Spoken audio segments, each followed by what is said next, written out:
In the world of Pokémon, catching 'em all is more than a slogan. It's an obsession. But beyond the games and cartoons, there exists a different kind of hunt. One not for pixels or Pokeballs, but for ink and cardboard. The Pokémon trading card game has exploded into a multi-billion-dollar industry where collectors, investors, and nostalgic fans battle it out for ownership of some of the rarest paper ever printed. Today, we're counting down the top 5 rarest Pokémon type cards ever released. We're not just talking about shiny Charizards or shadowless Pikachu. These are the holy grails. The cards are so rare that most fans will never even see one in person. Cards that change hands for hundreds of thousands, even millions of dollars. Cards with stories tied to secret tournaments, one-time print runs, and legends like Logan Paul breaking world records. From prototype test prints to once-in-a-lifetime prizes. These cards aren't just valuable, they're pieces of Pokémon history. Let's dive in.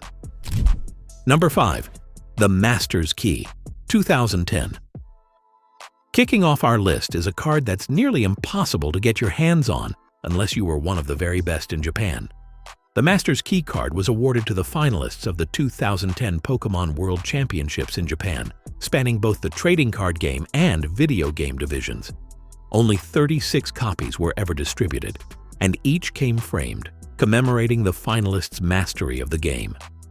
What makes the Master's Key especially unique isn't just its scarcity, it's that it symbolizes peak competitive achievement. Unlike mass-produced promotional cards, this one couldn't be bought, pulled, or found. It had to be earned. It doesn't even feature a Pokémon, it's more like a golden badge of honor. In 2023, one sold for $66,000, a figure that continues to rise as copies disappear into private collections. It's a card born from battle and reserved for champions. Number 4. Japanese Lizardon Mega Battle Card, 1997 to 1998. Next up is a card that takes us back to the roots of Pokémon mania in Japan. The Japanese Lizardon Mega Battle Card, better known to English-speaking fans as Charizard, was awarded during the 1997 to 1998 Japanese Mega Battle Tournaments. Designed by legendary Pokémon illustrator Mitsuhiro Arita, the same artist behind the base set Charizard, this card oozes prestige. Only 14 copies are believed to exist. 4 are PSA graded, and just 1 has ever received a PSA 10, making it the cleanest, most perfect specimen of an already legendary card. Unlike modern Charizard cards that have been reprinted to oblivion, this card has historical context. It was part of the original competitive scene before Pokémon exploded globally.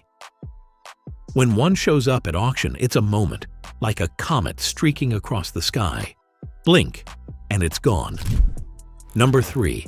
Holographic Skyridge Crystal Charizard number 146, 2003. Coming in hot at number 3 is a card that was released to the public, but only barely. The holographic Skyridge Crystal Charizard number 146 from 2003 is one of the last Pokémon cards printed by Wizards of the Coast, the original English-language license holder. After this set, the license went to Nintendo, marking the end of an era. The card is stunning. Illustrated by Kuki Saito, it features Charizard mid-flight, rendered in crystal-clear detail with a shimmering holographic finish. But its rarity doesn't just come from beauty, it comes from business. Skyridge had a single print run and was poorly distributed, with many fans not even realizing it existed until years later. Today, a PSA 10 Skyridge Crystal Charizard can fetch over $25,000, and that number is growing fast. Unlike base set reprints, this card was never mass-produced again. It represents a brief, shining moment between the past and the future of the TCG.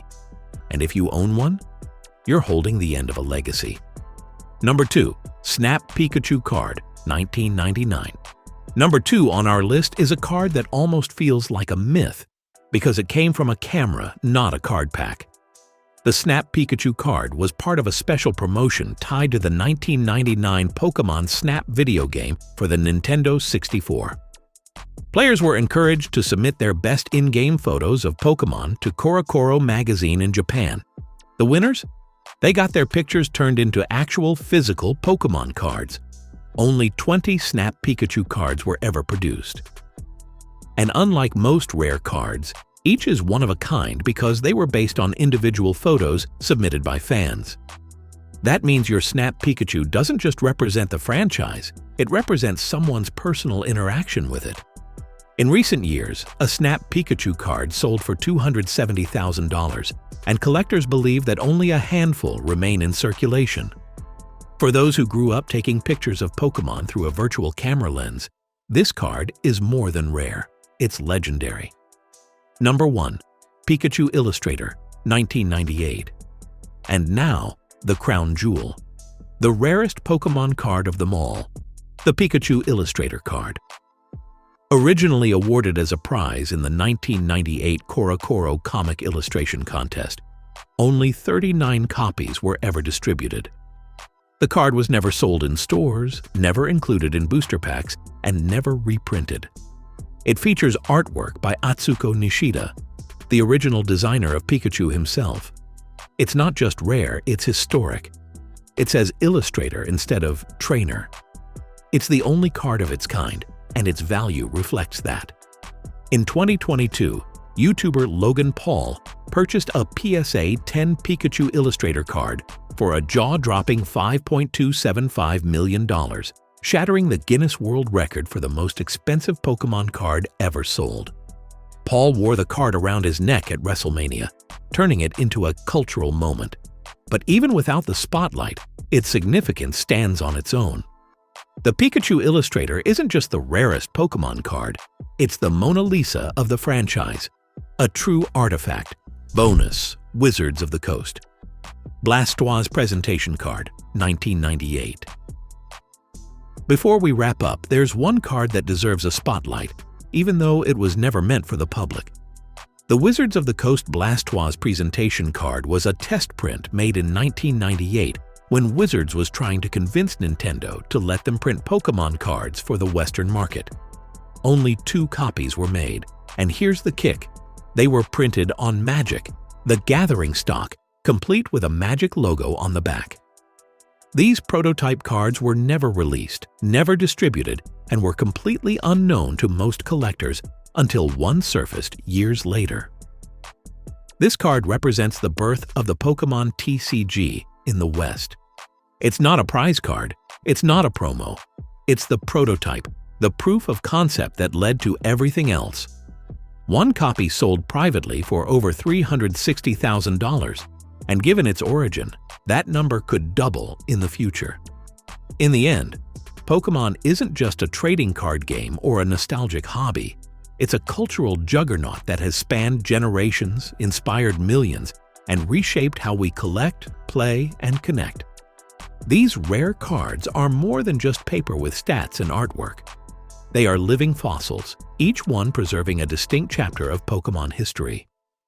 Some were earned by elite players in fierce global championships.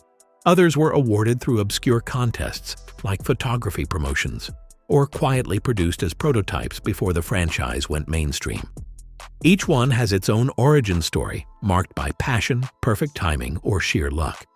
A few may never resurface again, locked in private collections or lost to time. Others will break new records when they hit the auction block. But every card we covered today carries that spark of magic that continues to enchant the world. In the Pokémon universe, these cards are true treasures.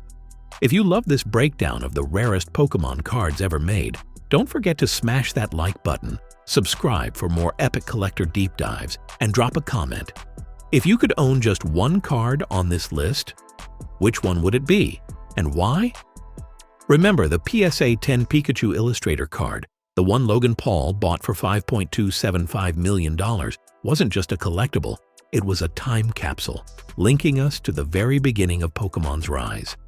So whether you're a serious collector or just a nostalgic fan, these cards remind us of what made Pokémon magical in the first place. Gotta catch 'em all. But maybe not these ones. They're already gone.